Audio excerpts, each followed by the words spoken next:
Welcome to Relationship Mastery, a podcast for those who want to learn how to master the art of creating happy, healthy, and loving relationships. Please join me, Adey-Jones, and my co-host, Barry Selby, each Tuesday at 1 p.m. Pacific for a lively and informative conversation on everything to do with relationships. Hello, everybody. Hello, Barry. It feels like ages since we last talked. Feels like it, yeah.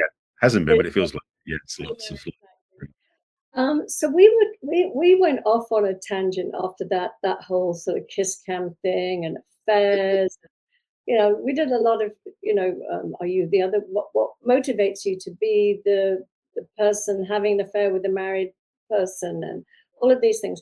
And you said something. I don't know if it was last week or the week before, but you said, I don't know what it was. Something. It was something in reference, I think, to if you can't, if you're not satisfied with one person or something, wait. Don't. There was something in there, but anyway. So the conversation I thought we'd have today is basically that: can one person really fulfill all our needs, or are we always going to be tempted by somebody else that represents something that's not in our relationship? Just a small question to ask. Yeah, isn't it? Because the thing is, we have so many diverse needs. We have, our emotional needs, our intellectual needs, our spiritual needs, our social needs, our physical, needs, and our sexual needs. Did I say that already? Yeah. Emotional, intellectual, spiritual, social, physical, and sexual. There's many more, I'm sure. But to expect all of that to be a satisfactory level with one human being, I just question the sense in that, the pressure that is that we put on our partner, but also on ourselves. Right.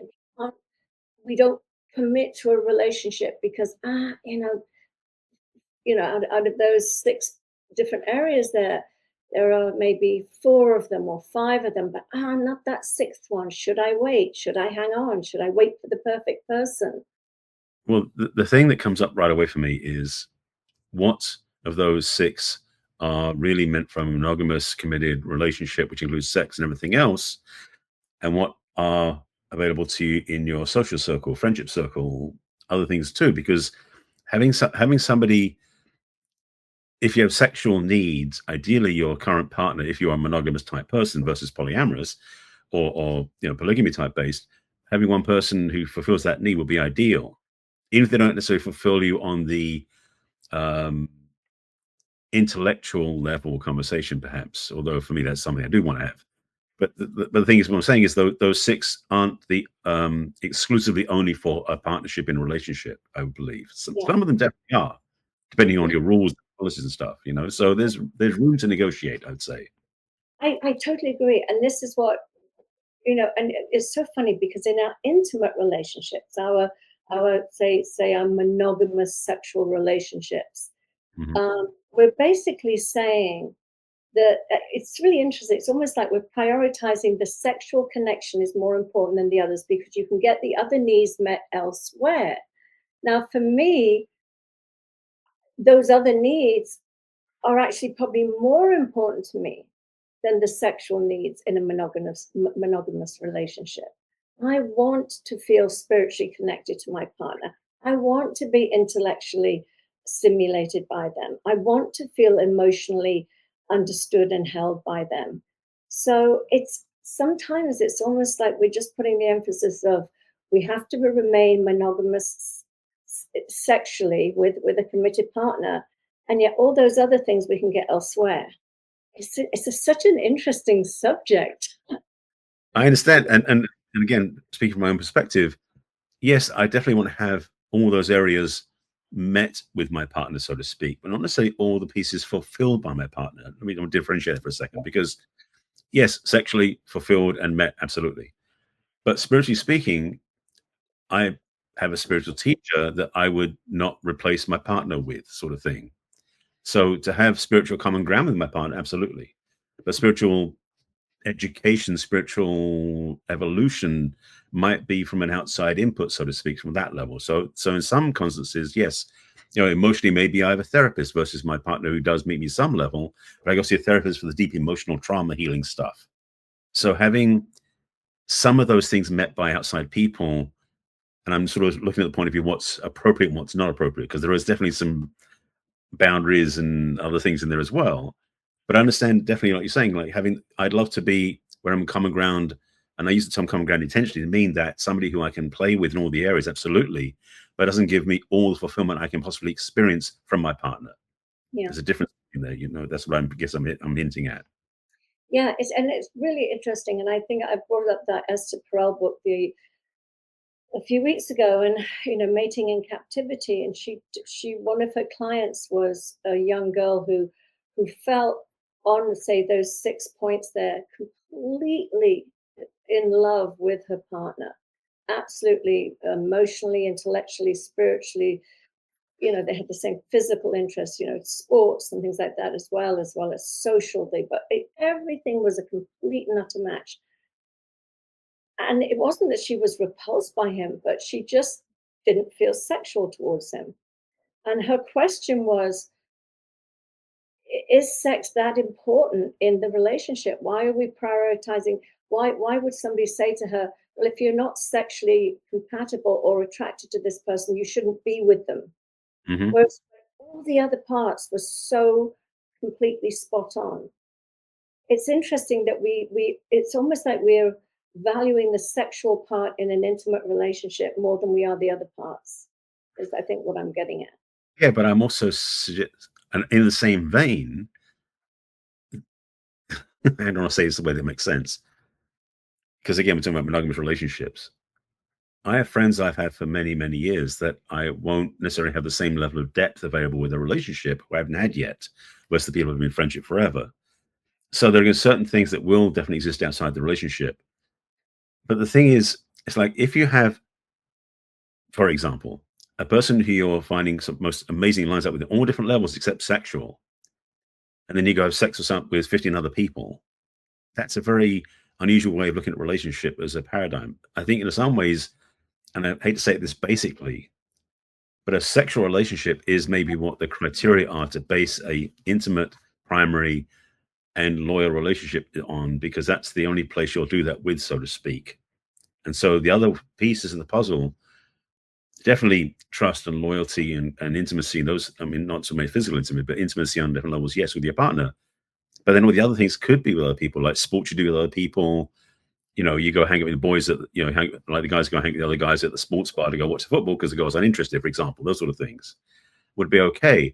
But sex has this one um, pedestal position in a relationship sometimes that means it's only reserved for your primary relationship. All the other things can be with friends, acquaintances, and primary relationship. But sex has to stay in that certain bucket, so to speak. Is that making sense? Yeah, it does. But these are rules that we've made up. That's why I keep. Yeah, absolutely. Yeah. It's like I'm laughing, like when you were saying earlier, going, well, I want all these. I want this connection with my partner. But if I want a deeper spiritual connection, I will go to my spiritual teacher. Or if I want more of an emotional sort of to be understood, maybe a therapist. And I'm thinking, well, and if you want better sex, then maybe you go and get better sex somewhere else. Then I mean, it's But then, it's but then the question is, why do you want to be in a relationship with anybody then? Because you get all these different things all over the place. In a sense, you don't need anybody if you can have that no, resource. it's not that. I'm actually going back to that young girl that said, I love being with this person. I I love spending every day with them. I love this relationship I have, but I am being told from the world or from the outside that just because there isn't that intense sexual attraction, that I should not commit to this person, that is the most important quality in the relationship. And if that's a little lacking, then I haven't found the one, the right one yet. And so it's really a discussion on how much we value all these components and whether we are putting pressure on ourselves to or on not just on ourselves to find the right person, the one that is everything to us, but also on the other person, this expectation that they've got to tick all the boxes. Hmm. Well, the question then is, what did Esther say in response? It was very interesting. She was talking about how that in the very beginning, that sexual attraction is primary. It's what brings us together. It's what creates the mating sort of, that all the oxytocin and everything, that commitment, the attraction, the um, reproducing, and all of those Great. things. Well, Yeah. So, that in the end, that does wane. That is just in the beginning of the relationship, and all those other things are what really sustains a long-term relationship. And those other things are what are really, really important. But for society, some of us have put the emphasis on the sexual part being the most important, and that has to continue throughout the relationship. And if that is waning or dying, it means that you're with the wrong person. That's so she was saying that, and she was saying that you can work on making that more interesting, sort of in the relationship, but it's not, in her mind, it wasn't as important as society is saying it is. It's okay. it's like there is a natural trajectory of a relationship that sex does. Not for everybody by any means. I'll have people that will argue with me and say, no, it's the most important thing. It's the glue. It's what you've got to keep it going. Even when you're 80, you've got to still be having sex every other day.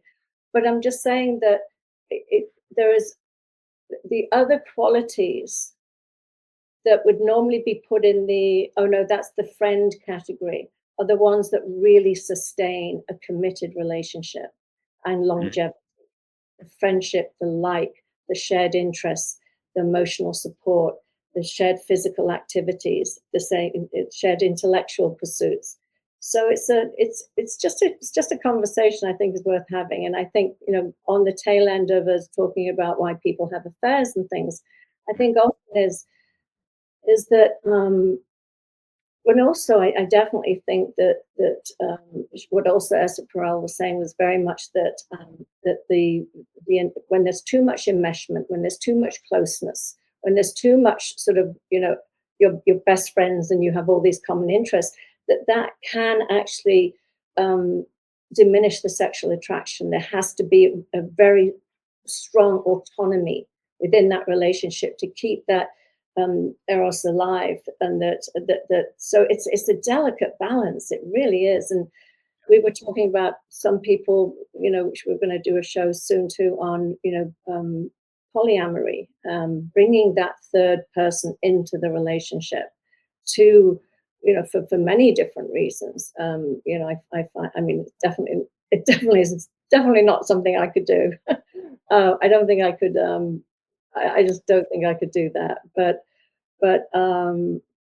yeah, I can't see how that would work for me. I think I would end up falling in love with one more than the other, and then that would complicate issues. So The challenge with this, and the question comes up again, is because sex is such a specific thing in relationship that it can make or break relationships. Yeah, as you said, like, if it was somebody who you meet on all the other levels, but not that piece, can you be loyal?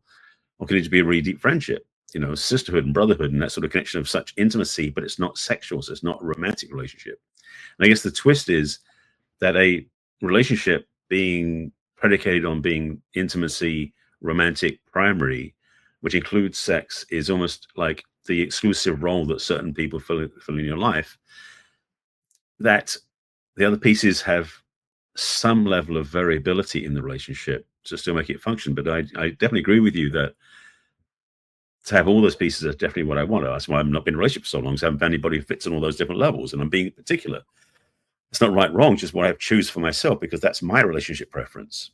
So mhm. definitely someone who I can meet on all the levels and can meet me way. But the thing is, the question does, I don't know the answer, I don't know the answer to the question, because it does have that sense of like, well, the sexual piece is required. Yes. What else can be optional? And for me, I don't know if the other ones can be optional. Yes, I definitely have. And I agree with you, the idea about having where your person has filled everything that you need. I suppose it's like visually, like when you're face to face, nose to nose, you're like, oh, they meet me at every level, everything's great. But the problem is you can't see where you're going because you're stuck nose to nose. You want to be side by side. And so having that level of support and structure together, but you're also going forward in life together, like facing the same direction. So you meet other people along the way that can fulfill you on other levels or add to what you already have. Maybe that Mhm. works, but there's definitely a part of me that I know what it's like, and I hated it now in hindsight, of being with one person where I decided to give up everything else for that one person and never had any other outside activities. So this is not polyamory, but having one partner I'm loyal to while I also continue my friendships with people outside who stimulate on other levels, maybe hobbies together or sports together or spiritual exploration or fictional readings, like anything we have. And it's also, we talked this before, I think, in other episodes about having like personal hobbies and things outside the relationship that keep you stoked up. So when you come back to the relationship, you're bringing freshness to the relationship. So it feels like that there's room for both of those in the conversation, I guess, in a sense. I come back to the same. As I'm hearing you, it's so funny. I still feel it's boiling down to that one thing, which is like we can get all our other needs met outside, but not sexually. It's interesting because it's like it's saying that it's again it's prioritizing sex in the relationship. But in a sense, though, because in a relationship, if you're getting met on all the levels, the only one you can't also have outside the relationship without being a disloyal, being polyamorous, is having sex outside the relationship. You can have all those things met with the person and then have other things aside you meet with other people, but the sex stays private, like personal to you and your partner, nobody else. So in a way, yeah, it is that bottom line. Yeah, But that's what I'm saying. Which is interesting that we would that as a society we would choose that one as being the most important one in the sense of oh you know you can top up here and there with all the other top up emotionally, top up spiritually, top up not sexually though. yeah, I mean, I totally get it, and I feel it, but also yeah, it is in me, like genetically, it's like that's the way I'm wired, I guess. Yeah, it is that societal structure that's put in place, but also because on a very nuts and bolts level, it requires propagation of species, continuation of species to keep the society going. So yes, society wants us to procreate with each other to create more offspring to create a continued society. It doesn't necessarily require us to have intellectual intimacy with other people. So in some sense, society does have that basic decree. Everything else is optional, but then Oh, it's but conscious they do, relationship. but it's I mean, we're designed to have that heightened sexual attraction in the beginning to bring us together, to have us procreate. But then nature has that decline so that we value the other things and stay committed and create that bond where our sex drive isn't driving us and that we're actually valuing all the other things so that we stay in friendship and in community and Yeah. in a safe space to raise those offspring. So it's very interesting. I think, um, yeah, I just find it all fascinating personally. But I also Well, find it. Sorry, what were you gonna say? like I say, just flashing back on the whole the Coldplay, kiss cam thing that we started talking about this thing a few weeks ago. To be with your partner and then to have that playfulness with them, to go to a concert and be seen on kiss cam with your partner, not with somebody else, but with your partner, still keeps the excitement alive and the joy alive in the relationship. So in a sense, there's things that become additive to the relationship that you have with your partner, but you don't. I'm not watching the line of thought go out the window. It doesn't really line up. But if you do it with somebody else, because that kiss cam was obviously very telling, and it created a whole bunch of things that we talked about in the show, and also has been in the newspapers, market, and media, and everything else. But having the intimacy and trust and competitive and unity with your partner, that is just like the place you come home to all the time. That's your base of operations, so to speak. That then everything can lead from. That is where I think you build a healthy place to have a healthy relationship from. So, but again, yes, sex is part of that conversation. Period. Yes, but it's also the intimacy of that and the sense of you have that unity of trust with each other that doesn't belong with anybody else. Hmm. Yeah, yeah. Yeah. It's no, and again, I mean, this is such a wider subject too. I mean, I know we're really talking about the sort of what where the priority is set in all of these different needs. But again, I I often wonder, are we denying ourselves closeness in, say I just wrote 6 areas there. Say that we're with somebody that 4 out of those 6 are just great, but 2 of them are what, and they could be any of them. It could be emotional, intellectual, spiritual, it could be sexual, it could be any of them. But 2 out of the 6 are, oh, and this is really a question, you can talk more about this because you are single right now and you are holding out for all of those areas to be satisfied to you. And I'm wondering, is there any point where you feel like you're missing out on, say, the 4 that could be really satisfied with somebody? Would you rather have all or nothing? Is what I'm probably trying to say. Well, I went on a I won't say a blind date, but I got referred by a friend of mine's matchmaker on a date on Wednesday with somebody, just a coffee date to meet up. We talked on the phone briefly last week, and we had a great conversation. Lots of dialogue back and forth. Everything was great, but when we were done, I was done. It's like it didn't feel there was any chemistry or any connection or anything beyond that. And that's not the first time I had that experience. So to answer your question, I guess I definitely need more of them, not necessarily every single one of the 6, if that's the number we're working with, but I gotta have at least 4 of them, maybe even 5, to make it worth pursuing to see if there's any more there for me personally. That's my feeling. Yeah. And it includes physical attraction, it includes, intellectual challenge, also emotional safety, all these different things as well. And even when one of them is really exciting on its own, it can't sustain. Definitely. Yeah, no, I when I do my groups and I do my group coaching, especially for women that have, well, and men. I've had men and women in my groups for recovering from codependency and narcissistic abuse, and I often say, when you've done the healing and you're ready for a relationship again, to because a lot of people get into those very intense relationships, say with a narcissist or whatever, based on this intense energy, and often say it's the sort of your wound matches mine, and there's that connection there. And I'll often say, don't dismiss somebody because you feel something is missing. Love can grow. There might not be fireworks straight away because you're used to the bad boy or the chaos or the drama or whatever. So, but if you like the person, you're attracted to them, they're interesting to you. Okay, maybe they're not, as I said, the sparks aren't flying, but to give that a chance, to not just walk away after the first date or 2, to really just see if that can grow. And often, I mean, I've seen it, I've experienced it for myself. Relationships that I initially would have said, no, it's not here, have grown over time because I learned that initial attraction, that heat, that energy that I was looking for was often coming from a wounded place. Especially for me, it was like the sort of unobtainable. I had my wires crossed at a very early age, that to long for somebody because I had an absent father, that longing I was getting mixed up with loving. So, Yep. and yearning, the missing them, the wanting them. And so obviously I was being attracted to unavailable men to get that feeling that felt like, I was in love. No, I wasn't in love. I was in longing. I was in missing out on something. And I just kept perpetuating that. Right.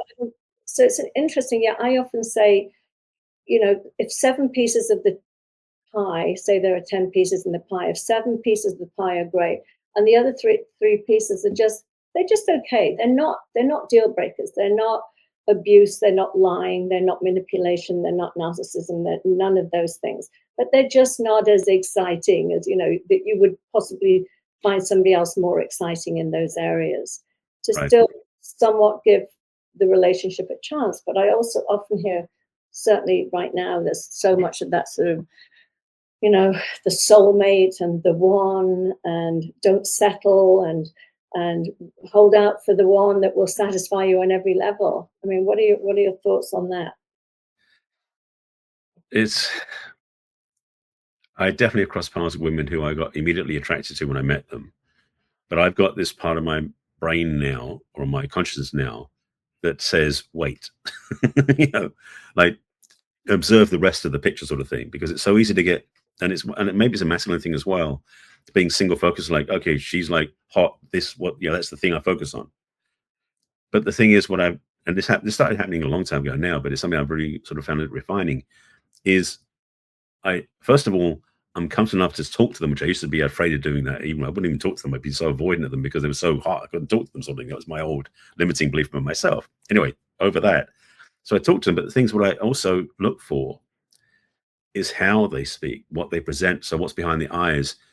Is there something besides the appearance of them? Because sometimes I see women who look amazing when they stand still, but the whole look collapses when they move. It's a really weird thing. I've watched it happen at times. It sounds silly, but it's like their embodiment has to be poised. If they move, it collapses. It's really amazing.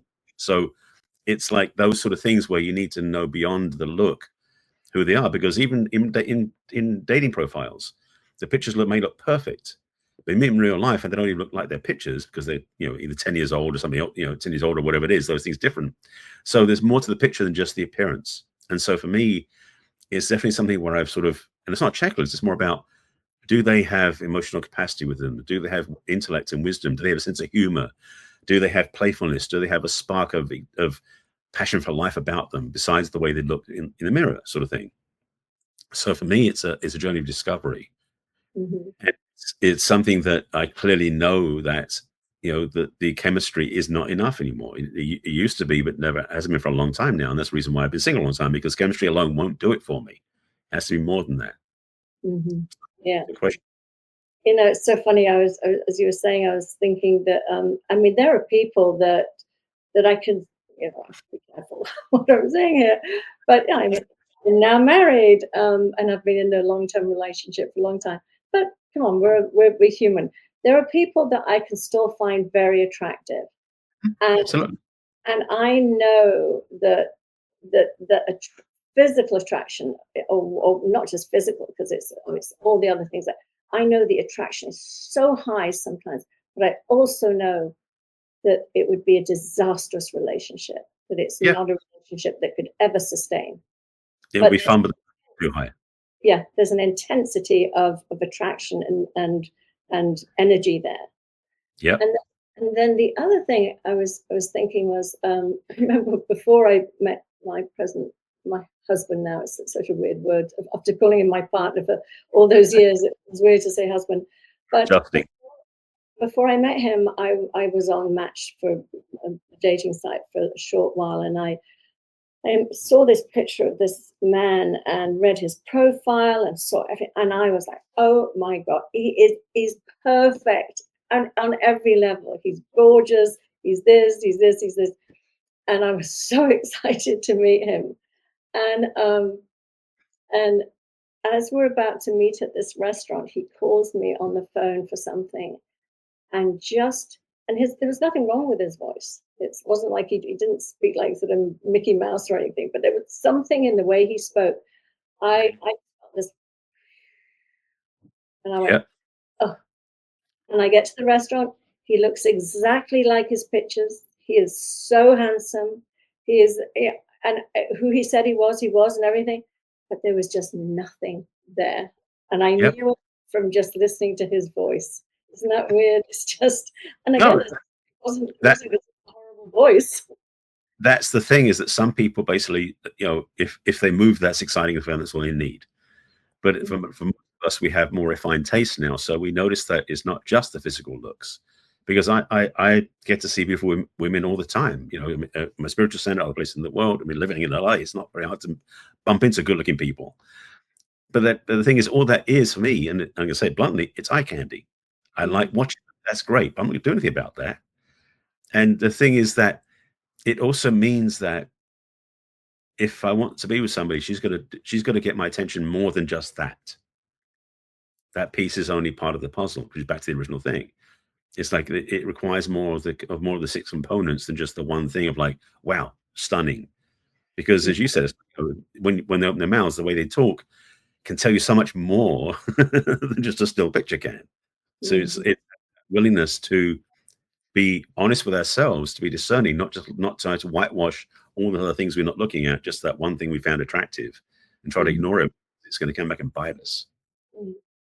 I think I just really like to leave this on this note too, that to not be so rigid with the expectations that all of these areas have to be fulfilled, that we miss out on being in relationship. Because even I mean, we learn so much about ourselves within relationships too, and there's so many ways we can be satisfied in a relationship. Maybe not completely, but it's better than maybe totally being alone. And I'm not saying you're with somebody and you're settling. I'm just saying that I also know people, especially when the law of attraction came around, where it was like they were in relationships they thought were perfectly adequate and happy and everything. Then all of a sudden it was like, wait a minute, I can have all of this, and I can own, a private jet and a villa in Italy and this and this and this. I'm going to dump this person because I can get it all from somewhere else. I can get, and that sometimes is when I just go, hang on a minute, a level of common sense and is it doesn't have to be perfect. Is it good enough? Is it satisfying you enough that you are content and happy with that person? And you got to watch out for, as I talk about, I use the term SOS, like the shiny object syndrome. Some people are so like, oh, the next new pretty thing, the next new exciting thing. It's like, can you just be present to where you are now and choose consciously? Because it's so tempting, because there's always somebody or something more like, oh, look at that smuggler thing, firework, look at that. But it's not, it just gets our attention. That's all it does. And the key thing is, do we act on that or do we just observe it? Yeah. And also newness is exciting. And it's also a place where we're projecting, we don't really know the person, we're just projecting all our desires onto them. So yeah, be definitely be as you said, conscious about choosing your partners, and realistic. Realistic. That not everybody can fulfill 100% all of our needs. To answer the question from the title, nicely done.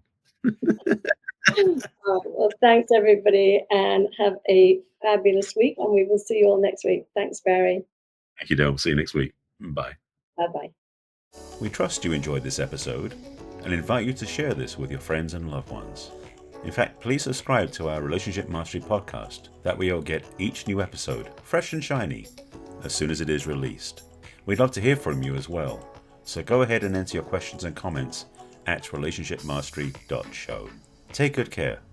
We will connect with you in our next episode of Relationship Mastery.